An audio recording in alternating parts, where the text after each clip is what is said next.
what I usually do with my talks is start in prayer.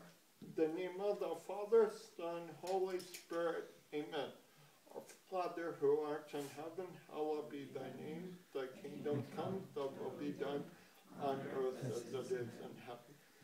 Give us this day our daily bread, and forgive us our trespasses as we forgive those who trespass against us. Lead us not into temptation, but deliver us from evil. Amen. As I said before, my name is Shannon Fahey. I graduated from UMM with a BA in sociology 10 years ago, 2002. I am here to talk about faith and disability, how my Catholic Christian faith helps me cope with my unique disability. Anyone who has heard my talk before, gonna mix it up a little bit, use a few more visual aids, as well as I had a few technical difficulties making an outline, so I won't be using an outline. I'm going off my introduction. I'm actually in the works of writing a book entitled Are You Drunk? Even though this may sound harsh, I've been asked this question many times. Obviously, I'm not drunk. I was born with one of the most unique neurological conditions of its kind. Only 1.5 billion people have this condition. The general term is ataxia. There are two definitions I come across for ataxia. One is a more general definition, and one deals more with the meaning of the word. It's Greek in origin, and it means a lack of order. And the second definition I come across is that it is a symptom of a neurological condition, lack of coordination and other symptoms. Most ataxias, it's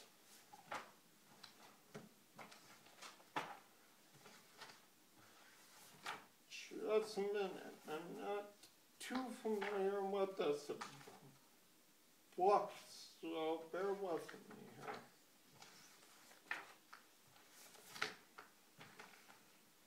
Okay, I'll pass this around. There's some colored. Here we go. I'll pass the book around. And those two open pages contain an MRI image. MRI stands for magnetic resonance imaging.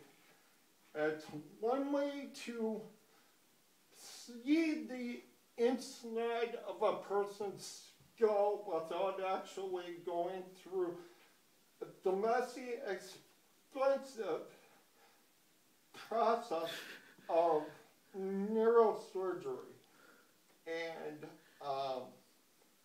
the cerebellum is at the base of the brain, the small gray portion of the brain which controls coordination, speech, fine motor, and executive decision-making processes. I was born with a third of my cerebellum missing. So I'll pass that around. Please hold any questions until I'm done. The formal title of my condition is static congenital recessive cerebellar ataxia. And I'll break up what that means. Static means it won't get worse with time. The majority of the ataxias, and there's scores of ataxias, most of them are rapidly progressing. For instance, there's one type called Friedreich's. It's late onset versus a congenital. Congenital means onset at birth. Most ataxias, a person will go through life until about age 20.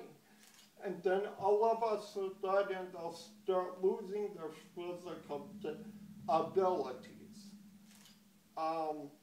One case in point was Bob Allison, before all our times, but he was one of the greatest Minnesota Twins players who played with Herman Killebrew. Bob Allison was obviously a world-class athlete who at age, I think it was 50, came down with late onset ataxia, lost his physical abilities. By I think 10 years later, he passed away from the symptoms. So I'm very blessed that it isn't rapidly progress, or doesn't rapidly progress. I've also been told by my neurologist it's a brain mutation. Explains the rarity of it. I'll tell a story about the ignorant question, are you drunk? I'm an avid world traveler, and in June of 2000, I was in Paris on a family vacation where, just a minute here. Okay. These French teenagers assumed I was intoxicated. And, Scott has heard this story many times, and I tell it a little differently each time. They asked me in French. I've studied 5 years of French. Avez-vous de la bière? My response was, pas besoin, besoin, which translated into English from French is, do you have any beer? No, I need stuff.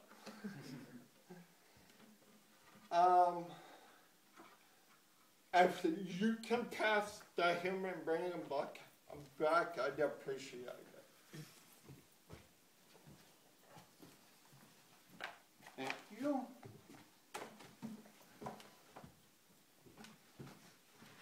From the MRIs you just looked at, the cerebellum isn't large, but it is very important. Cerebellum means lessons in, I forget what old language it is, probably Greek. It means little brain, so it has a great amount of significance. Okay, don't look that. One of my coping mechanisms is that I have a positive attitude. Every day I look at life as a glass half full, not half empty.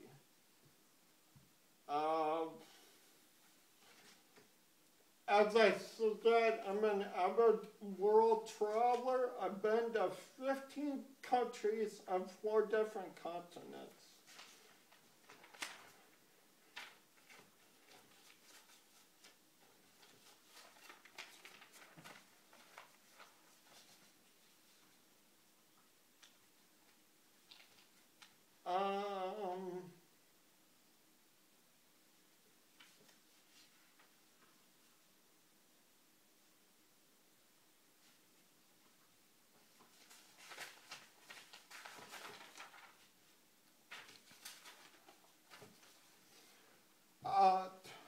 I should probably, I'm gonna sit down briefly.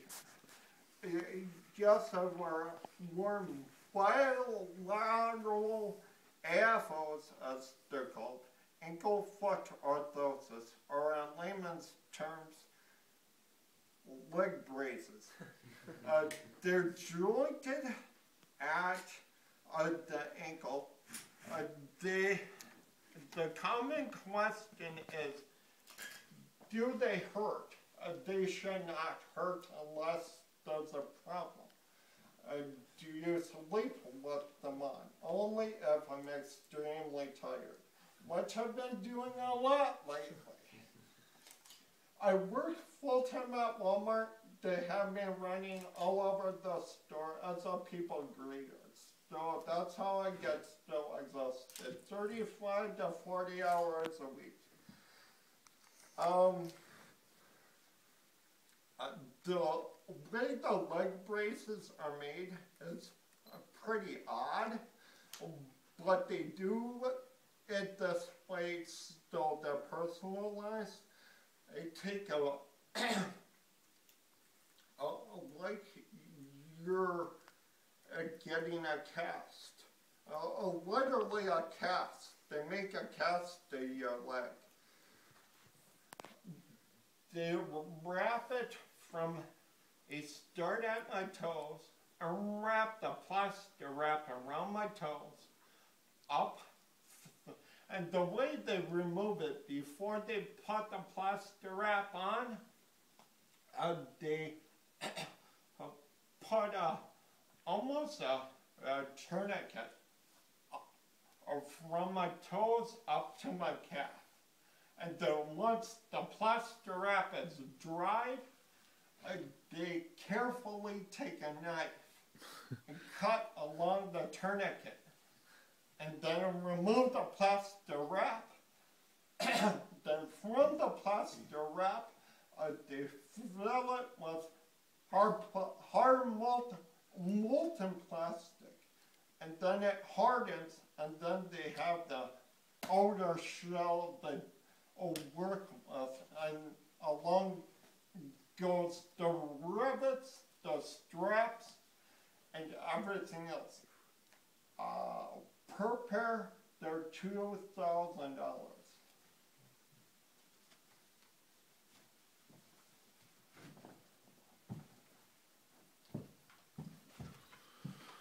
So that's my leg braces, and of course as a kid during the summer, I'd be walking around the cities, wherever, in the woods, wherever, and kids would come up to me and ask me, what are those things on your legs? I'd be wearing shorts, and I'd have to say, oh, those are my leg braces. They help me walk. And then I get even more blanks stairs, wondering, well, what's up with this kid?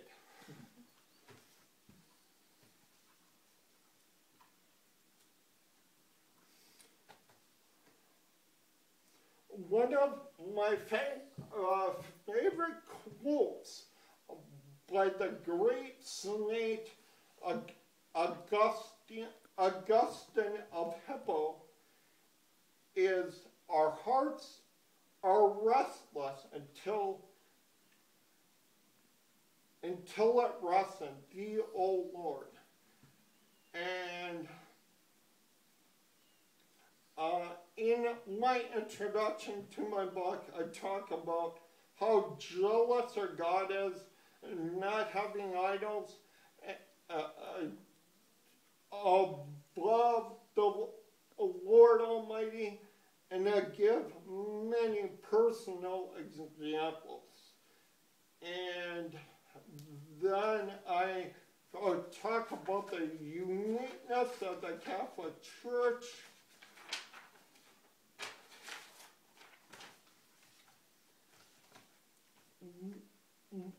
Given I'm not going off an outline, kind of, sort of, I want to talk about one of my frustrations is that well-meaning older adults will come up to me and say, "Oh, sir, do you have MS, or do you have such and such a neurological condition?" And it's oftentimes very frustrating for me.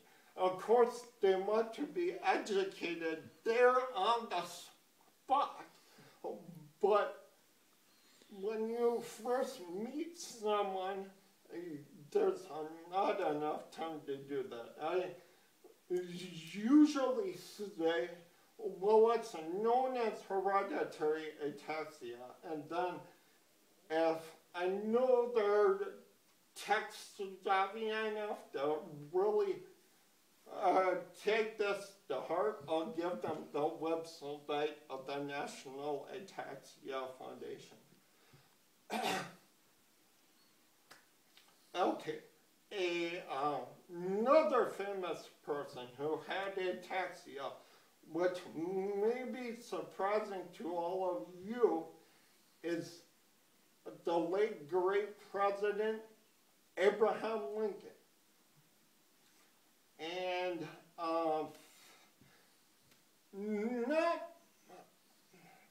if you're familiar with the era of American history, some historians say, well, President Lincoln was clumsy. We know he was one of the tallest presidents of all time. And really, if you're tall and have ataxia, it's gonna work against you. Because if you give an ataxic a cane, it 9 times out of 10, it's not gonna work. Because the limbs are unsteady to begin with. Another not so famous person who I really can identify with was my great uncle Frank Fahey. He was, from what I know about him, not much, is that he was born in Ireland and then moved to Burnsville, Minnesota, on the family farm/ranch. My dad's family, they raised workhorses, so it was a ranch. And everyone thought he was a drunkard, but he died at 40. And then they opened the cabinets in his house. They were hoping and expecting to find multitudes of liquor bottles. They were all empty. But that is the ignorance around ataxia, and the more progressive forms will wipe out whole families. They're in the research I've done, writing my book, my memory has been refreshed. There was a book entitled 10 Years to Live, who's written, the book was written by a medical doctor, Dr. Scott, S-C-H-U-T, and he talks about how his whole family, he was spared from the disease, but a majority of his family members were all killed by the horrible disease within 10 years of them being diagnosed.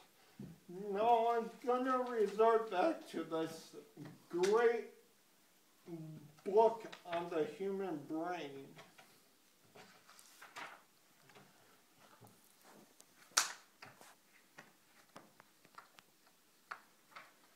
The hippocampus, here's the cerebellum. I'll pass it around, and as any of you might know, the human brain tissue is all in folds, and it shows more detail.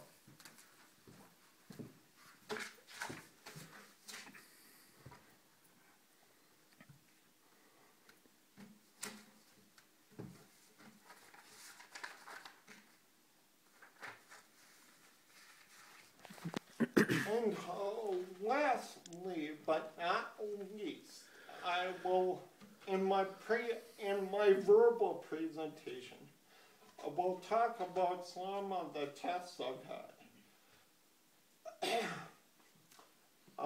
Medical doctors, the majority of the gross majority of my tests, medical tests, were done at the University of Minnesota Twin Cities Medical Center. I don't have great memories of that place.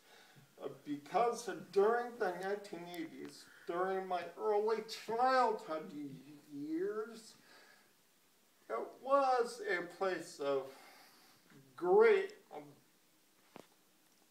they use many humans as guinea pigs, and their medical experiments. The most painful medical experiment I went through was called the bone marrow test. More like torture than a test. So 6-inch long needle, or for those watching via YouTube, in outside the U.S., 14 centimeters, huge needle. And they stuck it in my pelvis. It hurt like hell. I remember every excruciating second. I screamed bloody murder on an operating table only under a local anesthetic. Why they did this was to find out if I had leukemia or anything of that sort. They did some very bizarre tests. One called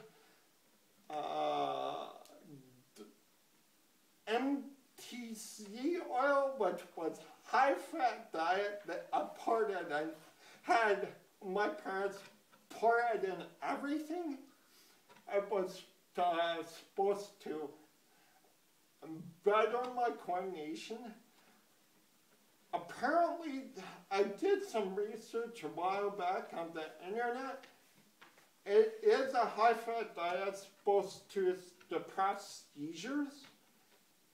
Well, all it did was jack up my cholesterol. The more common tests, many less painful tests. MRIs, I've had 2 that I can remember. A PET scan, which is a stimular brain scan. I've had 1 here in Morris after a hard fall in 1999. And I have 1 at the U, an EKG,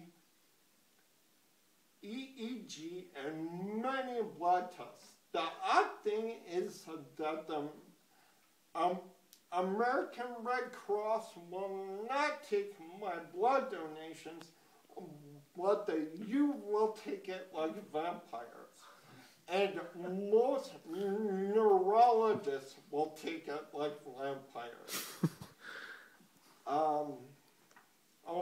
My last massive blood test, I gave 17 vials over the course of an hour, and I nearly passed out. I wonder why. After all these tests have helped doctors rule out what I do not have. However, it took 26 years to come up with the kind of ataxia that I have. As I said before, I have one of the most rare neurological conditions in the entire world. There's only 4 known cases, and I'm one of them. Oh, lucky me.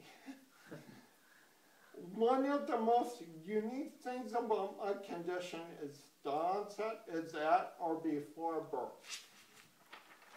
And my dream, one of my hopes for the future is to get my, God willing, have my book published, and God willing, speak at the World Health Organization.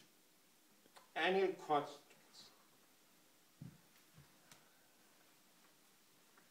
Can you tell us more about, you mentioned other years about your leg braces and like breaking them and how that all, like, yeah, I had, it was about a week and a half ago. I had, here, I'll sit down and point to where it is. I have a replacement rivet, and so just enough to get by. But at work, and this has happened twice, within the past 3 weeks, I've had, the first time it happened was at about 11 in the morning. They said, you're not working with a broken leg brace. Well, what'll happen is the rivets will loosen up and then they pop right out.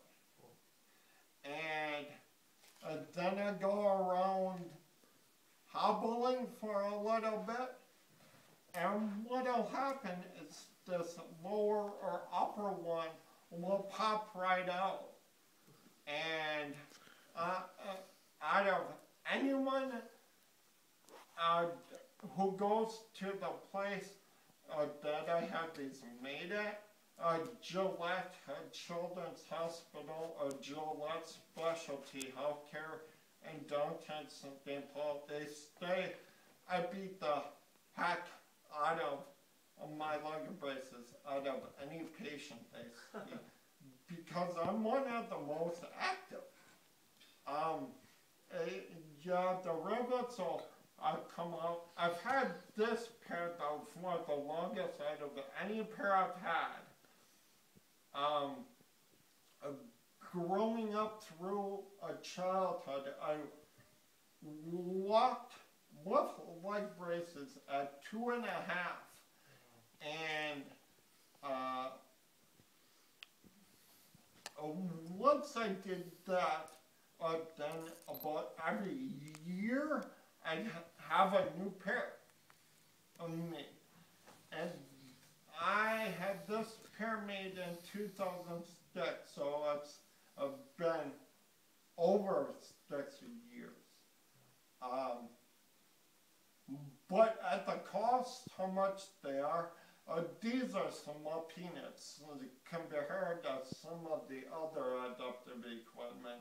A power wheelchair, a reclining power wheelchair, will set you back $15,000.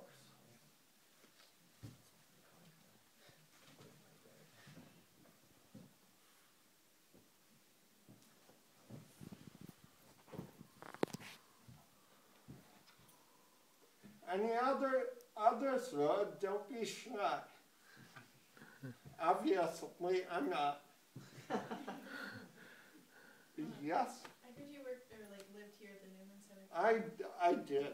I was back then they called it Resident Ministry Program. Now it's called something else. PMCs. PMCs. Yes, a little bit about my reversion back to the faith. I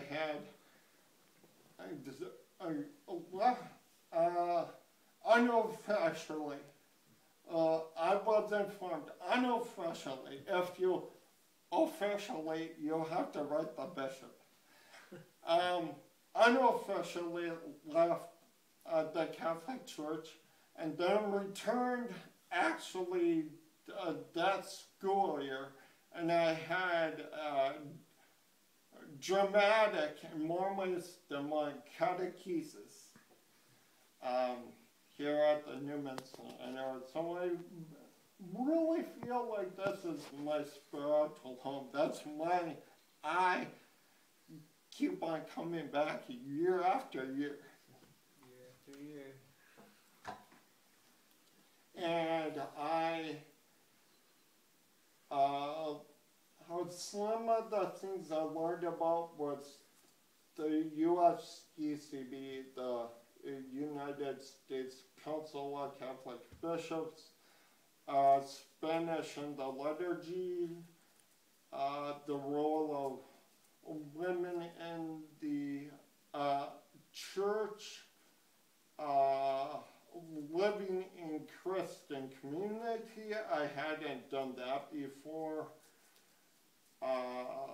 Living with people of differing political views,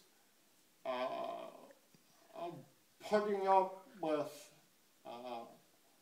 roommates or housemates that have major personality conflicts. But we won't get into that. That never happens here. Anything else?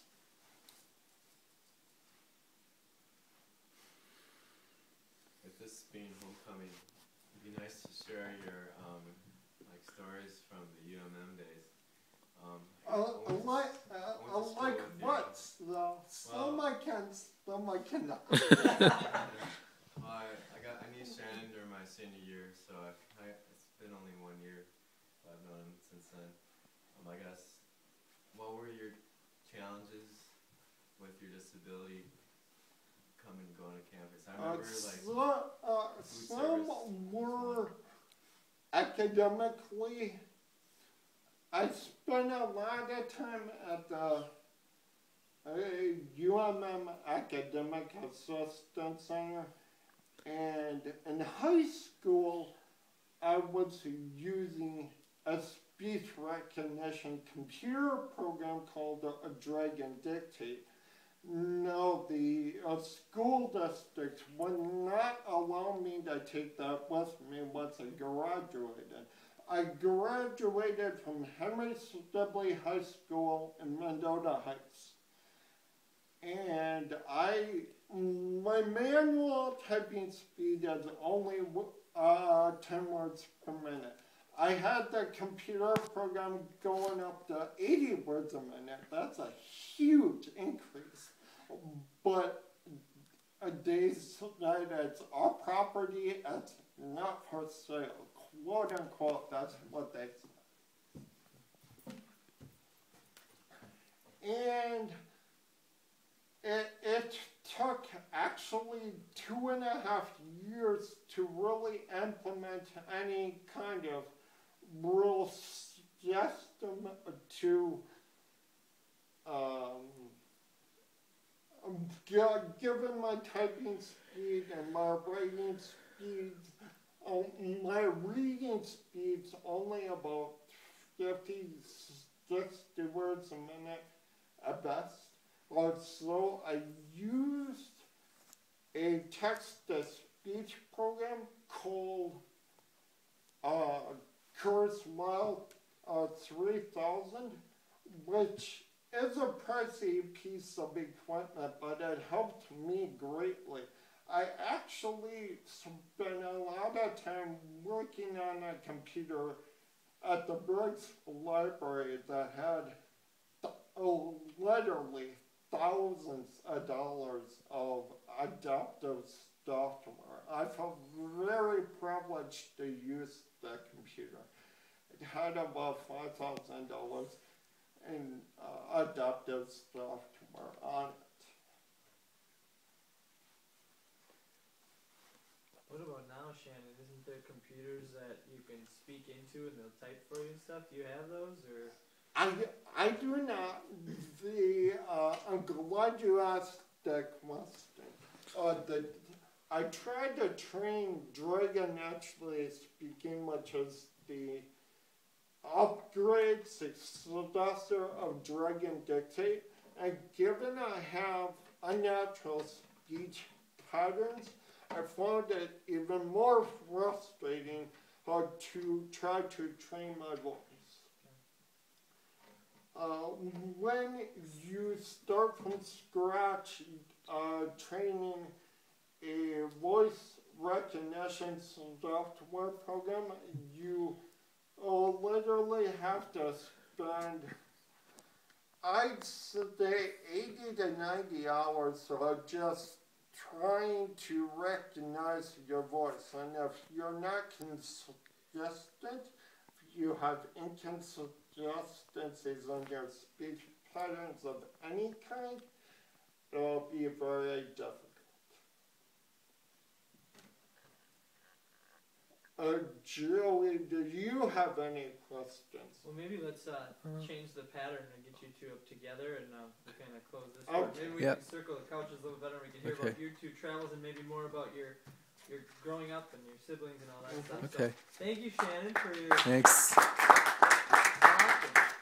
your book. And who has the book? I took it into my office. Okay, you like that book so much, you want to keep it. It's good for your talk. Oh yeah, one thing that I do want to purchase later on down the road is a three-dimensional model of a human brain, not any specific human race. One that's preferably not from a cadaver.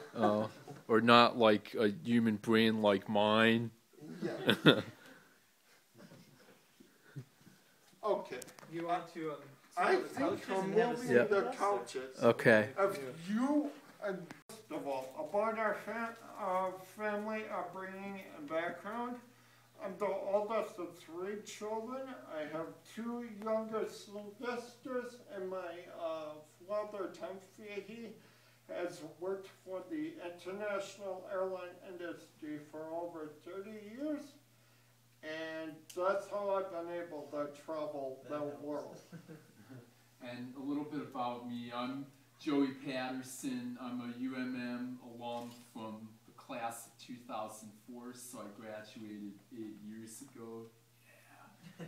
Started here in Morris 12 years ago, and I'm the oldest of 5 kids. I have 3 younger sisters and a younger brother, and I've lived all over the United States. I've lived in Pennsylvania, Colorado, Southern California, lived in the Twin Cities for 7.5 years, and that's where I went to high school. And my parents lived in Chattanooga, Tennessee for 2 years, and now I live in Jacksonville, Florida, and that's where I've been for the past 8 years. When I was living here in Minnesota, I graduated from high school in Stillwater, Minnesota, and I came to UMM, and I was a computer science major with an English minor, and since I've been living in Jacksonville, I've been working as a web developer at an insurance company down there called the Main Street America Group, so that's gone really well for me. And I was also a resident peer minister here during the 2002, 2003, and 2003-2004 school years, so my junior and senior years here at UMM. And my resident peer ministry year was 2001, 2002. And a lot of the things that I helped with when I was RPM, or as you know, PMC here at Newman, was I helped with some communications ministry, and I also helped arrange a Habitat for Humanity trip to Fort Smith, Arkansas. So that was pretty fun. And I was a small group ministry intern and helped a former campus minister, a co-campus minister, actually Jeff and Carol Schaefer, husband and my team. My small group ministry intern supervisor was Carol Schaefer, and we meet on a weekly basis. And the first semester we led a weekly Bible study called Pizza and Parables. We went through the parables of Jesus, and Carol had, her office was on the left, Jeff's office was on the right. So that's how that worked out. That's why there's 2 offices and not 1. And our first Pizza and Parables was on Tuesday night, and our first one was on Tuesday, September 11th, 2001. And 35 people showed up. But then, after that, only 8 to 10 people showed up. And then it got smaller, only 5, and by the end of the semester, it was only about 3 people. And then the second semester, I did a controversial Bible study about the end times. And I don't think Jeff and Carol were too happy with me, because I found out later some of the end times views I was teaching were not in line with church teaching.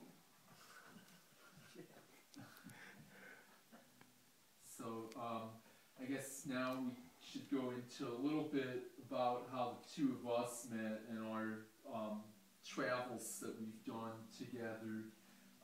Shannon and I have known each other since September 2000, which would have been my fall semester of my freshman year here in Morris, and so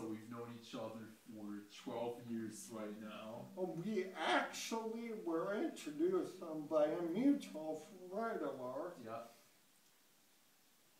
And Flutes Service. Who was it? Go. It was a guy who had gone to Stillwater Area High School. The high school where I graduated from, his name was Matt Fair, and he and Shannon were in an Asian Studies class together. What was the intro to Asian civilization? And having a father worked for Northwest Airlines, which flew to Asia quite a bit. That's why I've been to 7 countries in the Asian, 7 countries in East and Southeast Asia, so almost half my world travel. And so we met in food service, and we, started talking, got a friendship struck up, and things just kind of went from there. And here we are. We one of the most interesting things we did during our time here at Morris was we had a radio show on KUMM during 2002 or 2001-2002 school year entitled Finer Than Swiss Chocolate. And is anybody here involved with the radio station at all? I have a radio show this year. Yeah. All right, good man. Yeah. That's what I'm talking about. Yeah.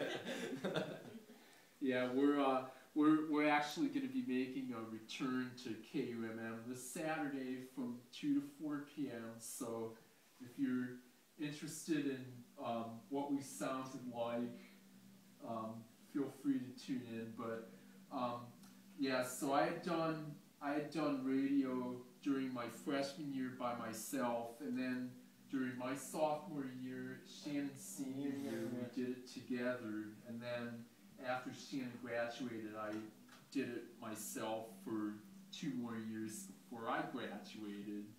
And we were actually, we'll never forget about this, but we were actually on the air on September 11th during the World Trade Center attacks. And so, because we had the 8 to 10 in the morning Tuesday shift that particular semester, and the first way that we heard about the attacks was from one of the political science professors, Paula O'Loughlin, who I don't think teaches at I don't think she still teaches her. She left last year. Oh, last year was her first year. Yeah. I think she taught one intro level class, and one 1,000 level class, and mainly 3,000 level courses. And I think it was in government and economics. And so anyway, she ran down to the radio station. What was she? She was kind of...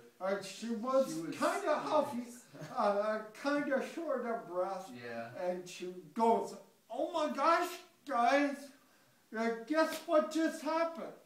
A plane flew into the World Trade Center." And I'm like, I thought to myself, you gotta be kidding. And both of us, neither of us knew what to think of that. I mean, when I heard about that, I thought, okay, so like a small, like general aviation private plane or whatever. Did too. Neither of us had any idea of the magnitude of the situation in New York City and in Washington and in a field in Shanksville, Pennsylvania. But so we got word from Paula first, and then we weren't quite sure what to do. Okay, do we report this? Do we not report this? And so our show, our news director, Travis Ryder, who is the UMM alum from 2003, gave us the news report from the AP wire service that the station has, and that's when we went on the air and we kind of read the report. So that's where we were. Yeah, that's Tuesday, where we were on 9/11. September 11th, 2001. And we didn't really get a full grasp of what was going on until after our air shift was done. And then after our air shift, we went with our friend Sudell to the TV lounge in the basement of the student center and watched all of the horrific events unfold on international TV. And I was watching a lot of that the rest of the day in my dorm room in Indy Hall, and I was in a social and ethical implications of technology class that semester that met that day, so we watched some of the news coverage and talked about that day. So that's where we were on 9/11 and how things kind of unfolded for us. So anyway, I guess we should tell them about the... we should cut to the chase and say, talk about some of the travels we've done and then get to the two most recent trips we took. Yep. Okay, so as far as travels we've done, we've come here to Morris every year. That's 2005 for UMM Homecoming. So this is our 8th year of coming here, and so we're at the point now where if we don't show up for homecoming one year, then people here are going to think something's wrong. Between Sal and I, we're going to be calling. Yeah. You're gonna send out a search party. Ask all those old people in Florida where the heck you are. Now I know Winnebagos. You ever seen Joey Patterson? Yeah, you see these guys? But we've been coming here to homecoming since 2005, and it's been really good for us to connect with the campus and just, have, I guess you could say our fingers on the pulse of what's going on here in Morris. So,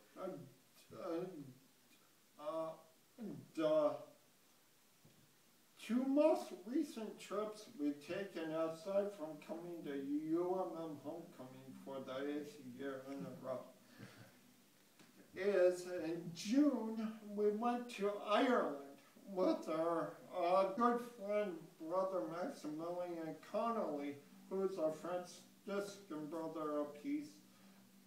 They work he's a loud brother in a religious community in St. Paul. They worked in the pro-life vineyard of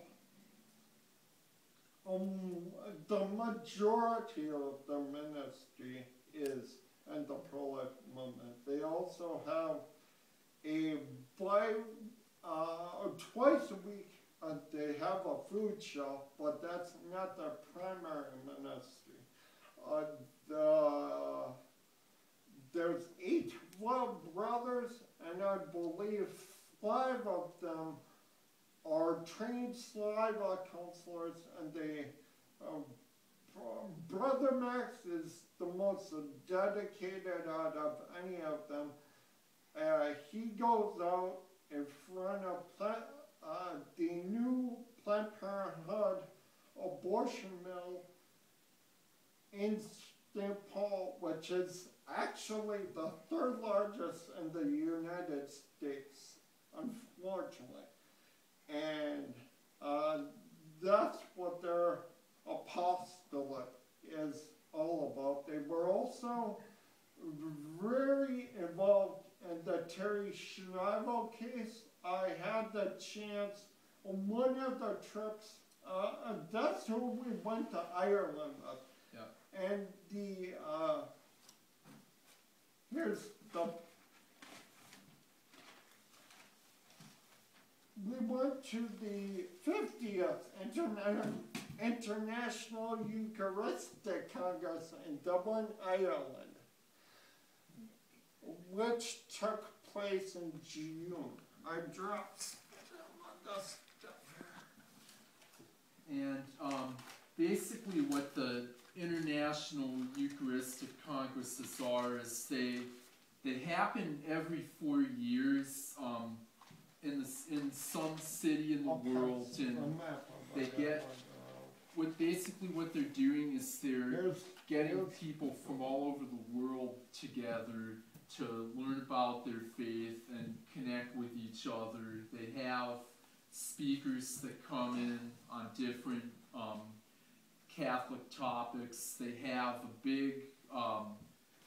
big exhibit hall with booths from organizations all over the world. They have some religious brothers from Ireland that were there.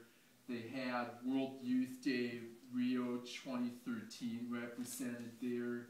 They had religious sisters from Australia there. Yep. They had pro-life organizations represented there. And one of the organizations that was there was an organization based in Ireland. What is it called? It's I'm not sure which one you're referring to. It's the one that had the pro-life ads on the light rail. It's called the Youth Defense. Youth Defense, yeah. And I'll pass this around. The EU, the European Union, is trying to legalize abortion in Ireland, and those ads are put up by an umbrella organization that Youth Defense is under, and the umbrella organization is called the Life Institutes, and Youth Defense is Y-O-U-T-H, how do you spell it? Y-O-U-T-H-D-E-F-E-N-C-E. Not Etsy, it's right. E-E. Right, and the website's www.youthdefense.ie if you're interested in checking it out. And they were there. They had a lot of big masses there. There were over 35,000 pilgrims from 120 countries. There were probably 200 cardinals and hundreds of bishops from all over the world. And they had a final mass in a local stadium in Dublin called Croke Park. It's a huge stadium that's used for Gaelic games and Gaelic games, and it's primarily a huge soccer stadium. And I think U2's played there. 80,000 people. Yeah. Is maximum capacity. Yep. It's World Youth is still bigger. Yeah, and so they had a final mass with about 75,000 people total, and so they did a mass with communion and music, and they even had a not live but a video address from Pope Benedict XVI, and he announced that the next International Eucharistic Congress will be in 2016 in Cebu, Philippines. So, and Shannon and I were planning on going. So yes, we are. If anybody Also else wants to planning go, on attending World Youth Day 2013 in Rio de Janeiro, Brazil, which will take place in July of next year. And we attended World Youth Day 2008 in Sydney, Australia, a few years ago as well. So that was cool. But Rio has a big Jesus, but not the biggest. yeah, yeah. We while we were over in Ireland, we did get a chance to get out of Dublin a little bit and do some sightseeing. We visited the Cliffs of Moher in County Clare, and we visited Shannon and the Knox Shrine. What was interesting about Shannon was that we, Brother Max, Shannon and I were looking around for a mass to go to that day, and we found out that there was a local church there called Mary the Immaculate Church, and we found out that there was a funeral mass there, and so we got to see a traditional Irish and there were funeral. probably about 2,000 people at this mass. It was packed. And I think we were the only Americans, as well as the only people who did not know the deceased person. Oh. But you found mass. Yeah, we did, and it was interesting. These are I'm kind of a pack rat regarding this trip. These are all my seat requests, and so if anybody wants to know which flight to take to Dublin, which flight Shannon was on, then there you go. See, I thought you were just lying to us, but you actually brought the tickets, and Yeah. I gotta believe you. Yeah, you can That see. you do travel a He lot. was sitting. Yeah, did you see where he was sitting, or did those don't have seats They on? do. It says 39E. Yeah. Does that make it mean? Is that A like dog, up by the captain? the paperboard ones. 1A? Yeah, and And the book had a business elite section. and I'd like to note here that we Big were not chairs. sitting together on the plane. We weren't in the same section, so Shannon was at the front of the plane, and I was at the back of the plane because I had bought my own ticket. But yeah, Connections. so we did get to go to the Knox Shrine as well. That was interesting. We met up with a local family there that had 8 kids. Yes, they have Between- 8 children between the ages of 4 months 4 months and 13. I think. 14. 14. Are they a Catholic family by chance? Oh They yeah. are. Yeah. They actually they have a trailer there that they were living in, actually at the Knox Shrine. They were very impressed with Brother Max and his full religious habit. He wears a black habit. He was in habit when he was here last year. Yep. He's always in habit. When we see him. I know the brothers pretty well. He's not always in habit. Sometimes on informal days, on a Sunday, during their free time, they're not in habit. Yeah. So that was interesting to meet up with the Catholic family there, and we when we were in Dublin, we met up with a guy from County Tipperary, Ireland, who's about our age, named Brendan, and because we had actually been talking to Brother Max, and his mom was with us, because Max accident. His mom had actually gone over to Ireland a week before we got there, because they were vacationing over there, and so this guy Brenton had just heard us talking, and I think he figured out that we were Americans because he heard our accents, and so we started talking to him, and he seemed to be a really nice guy, and we ended up running into him, or he ran into us on 4 different days throughout the trip, including just before the final mass. So it was good to get connected with him, and you know, we're connected to him on Facebook, so we can maintain contact with him and all that. We might need to wrap this up pretty quick. Yeah. We're gonna get ready for refueler. Do you have one last trip, or you want to tell us more after Joe, one last trip. Okay. We can Where else did we go, Joe? We also went to the National Right to Life convention, which took place in Washington, D.C.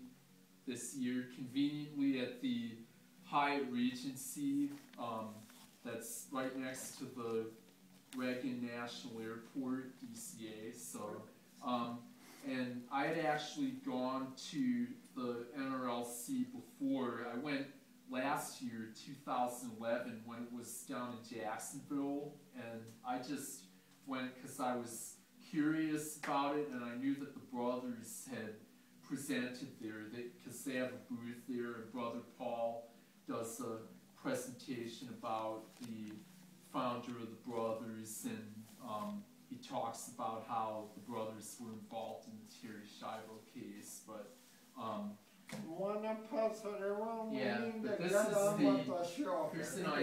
here's a book that they gave everybody, and they have a lot of different presentations there. A couple of the most interesting ones were, well, one that I went to that was at the very end of the conference that was pretty funny. There's a guy out of Scranton, Pennsylvania named Gary Kanjemi. He does, well, he started out... You were very impressed. Yeah, he started out doing political cartoons, and he has a character, they call him Umbert the Unborn. And so it's a syndicated cartoon. Comic, a pro-life comic. He's in the National Catholic Register and in about 8 different diocesan papers. Yeah, and he's pretty funny. I think there needs to be an Umbert the Unborn animated series, kind of like, you know, Garfield or something like that. But and another one of the most interesting and touching presentations for us was by the mother of not one but two girls that had Down syndrome.